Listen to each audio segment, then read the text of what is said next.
So hello guys, tour ko lang kayo dito sa aming farm kung saan ay for deliver na rin yung iba naming pananim o yung punla. Kung saan ay start na kasi ng taniman dito sa Japan guys.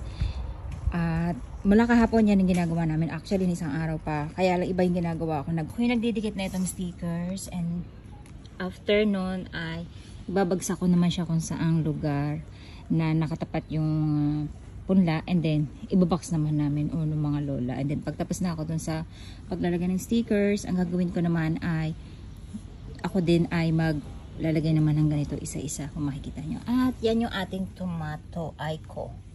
Napakasarap niyang brand na yan guys, kaya lang ito ay hindi grafted, kaya ang presyo niya ay 198 lang. Kung makikita nyo, magkakaiba. Mas mahal yung ating mga grafted 2 times yung presyo niya. And ito naman yung ating toro-toro sticky nasu.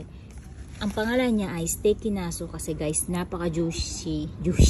Hapon-hapon na, napaka-juicy ng talong na to. Kung makikita nyo, ang shape niya ay maigsi na bilugan.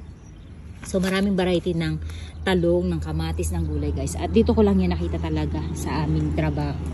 Na dati sa atin sa Pilipinas, wala tayong idea. So pag kamatis lang. Wala tayong ka-idea. Napakadami palang variety ng kamatis, ng talong, ng okra.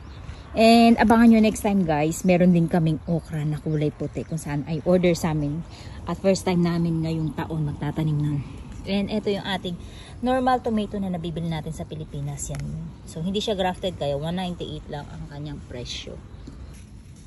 Ito naman ay grafted. Ayan. Nakikita nyo guys, kaya mahal ang presyo niya. Hindi naman pala siya double price. Kasi yung iba guys, lalo na yung kamatis, na medyo masela na kamatis, yun, nasa 300 something yung kanyang presyo.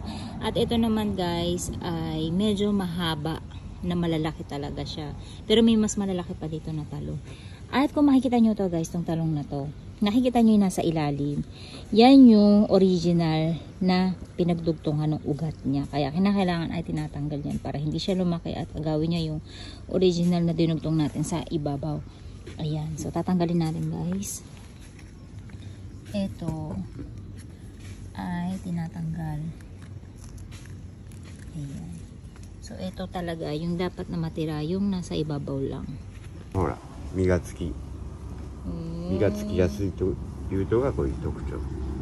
So sabi ng supervisor ko guys, eto daw, nakasulat sa ilalim niya.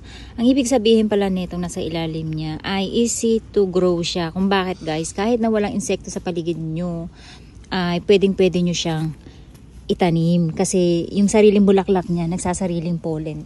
Nagpo-pollinating siya ng sarili niya. So ang galing diba? At itutuloy natin next time dahil balik na kami ulit sa trabaho.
Nakakatuwa tong talong na to guys. Ayan, naka-arbor tayo sa ating trabaho. Kung saan itinapon na nila to guys. Success naman siya. Ayan, nakita nyo walang tumutubo sa ilalim. Hindi siya naagawan ng sustansya.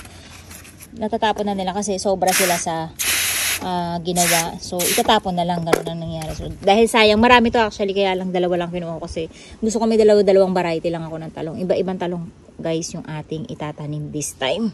Tagda-dalawa lang para marami tayong maitanim na iba't ibang klaseng talong. Ayan, dyan na muna siya para matuyo bago natin ililipat dun sa likuran natin. Ayan guys, ganito yung ginawa namin today. Hindi ko na i-video kasi sobrang busy namin. So, tinalian namin yung mga pipino. Ayan, nagpalit kami ng tali, nag-clip, naglatag ng sheets. Ayun, naglagay ng pin.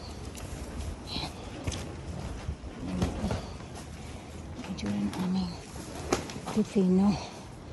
Ayan ulit. Ayan.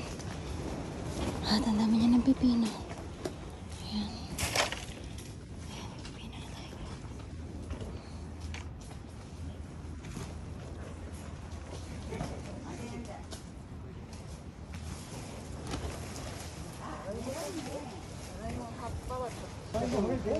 Ayan guys.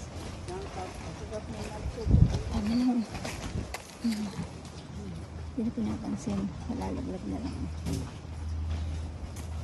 Ayan po. Ayan kamote namin.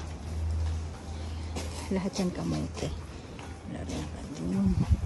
So ayan guys, ihatid natin yung ice cream ngayon. Kaya yung lola niya gusot pa yung buhok. Dahil kagagaling lang natin sa trabaho. Tapos umuwi tayo para kuhanin lang yung ice cream. Tapos may sumusundot sa puwet ko na malamig. Hindi ko alam kung ano. Wait nga lang. Ay puta, may jagay mo. Ito yung kanina galing sa trabaho. At ayan guys, papunta tayo sa trabaho ulit. Yung trabaho ko ngayon 2 minutes, 3 minutes lang yung lapit niya. Kaya mabilis lang tayo makakarating. Yes, babalik tayo. Ayan yung nasa harap ko na yan guys. Ganyan ang mga traveler dito. Kahit na naka-motorsiklo sila guys. May mga dala silang gamit.